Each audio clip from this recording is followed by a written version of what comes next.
नमस्कार मित्रों, जमशेदजी टाटा उद्योग जगत के लिए हमेशा ही प्रेरणा का स्रोत रहे हैं। उन्होंने न सिर्फ शून्य से शुरुआत की थी बल्कि एक ऐसे औद्योगिक घराने की स्थापना भी की थी जो वर्षों से व्यवसाय के साथ साथ नैतिकता का भी ध्यान रखता रहा है। अनेकों बार टाटा ग्रुप ने व्यावसायिक लाभ हानि को दरकिनार करते हुए देश और समाज की जरूरतों को ज्यादा महत्व दिया है। यही कारण है कि टाटा की कंपनी सबसे भरोसेमंद ब्रांड बनकर उभरी और लोगों के दिलो दिमाग पर छा गई।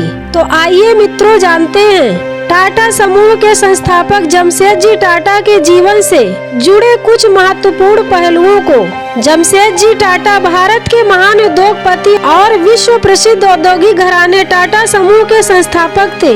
उनका जन्म 1839 में गुजरात के एक छोटे से कस्बे नवसारी में हुआ था। उनके पिताजी का नाम नौशेर वांजी और उनकी माता का नाम जीवनबाई टाटा था। पारसी उद्योगपतियों में पारसी उपाधियों के अपने खानदान में नौशेर वांजी पहले व्यवसायी थे। उनका भाग्य उन्हें मुंबई ले आया, जहां पर उन्होंने व्यवसाय में कदम रखा था। उस समय जमशेदजी टाटा की उम्र लगभग 14 वर्ष थी और इस उम्र में ही उन्होंने पिता के व्यवसाय में हाथ बटाने लगे।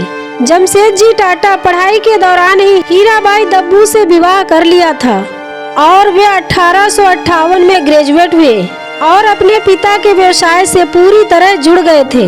29 वर्ष की उम्र तक वे बड़ी मेहनत के साथ पिता के कारोबार में हाथ बटाते रहे थे, लेकिन उन्हें कहीं और पहुंचना था।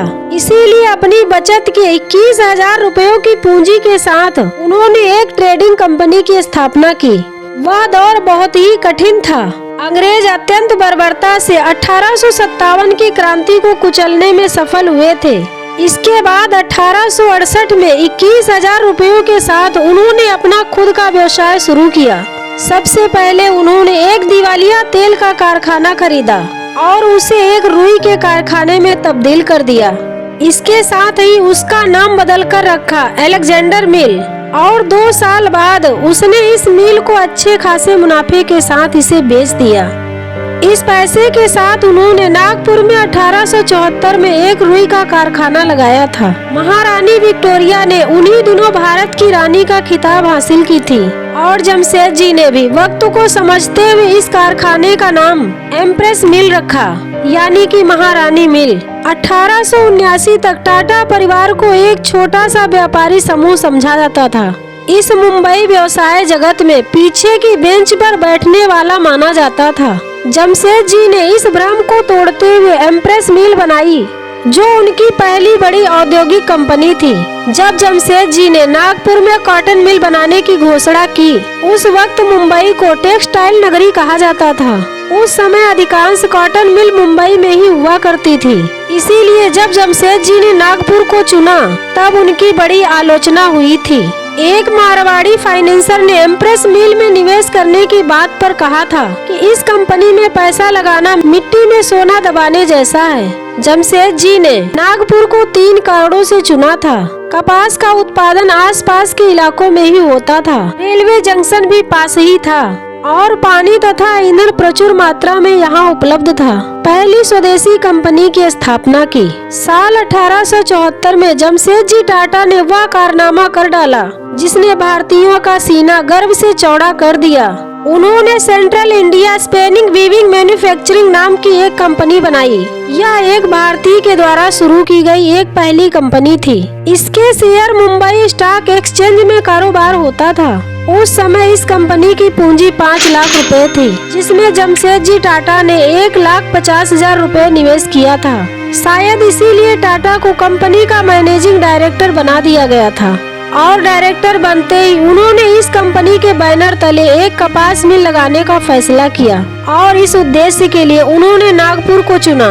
इस मिल से लोगों को रोजगार के ढेरों अवसर मिले, जिस कारण जमशेदजी टाटा लोगों की नजरों में रातों रात आंखों का चमकता सितारा बन गए। अपने कारोबारी जीवन की शुरुआत में जमशेदजी को एक गंभीर आर्थिक झटका लगा। कारोबारी साझेदारी प्रेमचंद और रायचंद्र का कर्ज उतारने के लिए उन्हें अपना मकान और जमीन जायदाद भी बेचनी पड़ी थी। इसके अलावा 1887 में स्वदेशी मिल में उनकी पूरी जमा पूंजी लग गई। और ये आर्थिक संकटों से घिर गए। फिर भी जमशेदजी टाटा ने हिम्मत नहीं हारी और अंततः वे सभी संकटों से उभरकर एक बड़ा नाम बन गए थे, महान दूरदर्शी। जमशेदजी टाटा एक अलग ही व्यक्तित्व के मालिक थे। उन्होंने न केवल कपड़ा बनाने के नए नए तरीके अपनाए, बल्कि अपने कारखाने में काम करने वाले श्रमिकों का भी खूब मान रखा। श्रमिकों के भले के लिए जमशेदजी टाटा ने एक नई बेहतर श्रम नीति बनाई। जमशेदजी को उनके कर्मचारी बहुत ही मानते थे, क्योंकि उन्होंने अपने कर्मचारियों की हर एक सुविधा का ख्याल रखा था। यही कारण था कि उनके भले न सिर्फ उत्पादक की गुणवत्ता के लिए मानी जाती थी, बल्कि वे दुनिया भर में सबसे अच्छी तरह संचालित मिलें थी। जमशेदजी की मिलों में कई ऐसी नीतियां बनाई गई थी जो अपने समय में दशकों आगे थी। मिसाल के तौर पर इन मिलों ने गर्मियों का प्रशिक्षण किया था, उन्होंने काम के घंटे कम किए, कार्यस्थलों को हवादार बनाया था, भविष्य निधि योजना की शुरुआत भी की थी। उन्होंने कर्मचारियों को दुर्घटना और बीमा लाभ योजना देना शुरू कर दिया था, कर्मचारियों की छुट्टियों का भुगतान किया और रिटायरमेंट के बाद उनकी पेंशन देने की बात भी की थी, जबकि ये सारी सुविधाएं पश्चिम के देशों में नहीं दी जा रही थी। इसीलिए यहाँ से वे अपने कई समय से आगे थे। उन्होंने अपनी सफलता को जागीर नहीं समझा, बल्कि उनके लिए उनकी सफलता उन लोगों की थी जो उनके लिए काम किया करते थे। जमशेदजी के अनेक राष्ट्रवादी और क्रांतिकारी नेताओं के साथ नजदीकी संबंध थे। इनमें प्रमुख थे दादा भाई नौरोजी और फिरोज शाह मेहता। जमशेदजी और उनकी सोच पर इनका काफी प्रभाव था। उनका मानना था कि आर्थिक स्वतंत्रता का राजनीतिक स्वतंत्रता का आधार है। जमशेदजी टाटा के 3 बड़े सपने थे। एक, लोहा व स्टील कंपनी खोलना, दूसरा, विश्व प्रसिद्ध अध्ययन केंद्र की स्थापना करना, तथा तीसरा, जल विद्युती की परियोजना यानी हाइड्रो इलेक्ट्रिक प्लांट लगाना।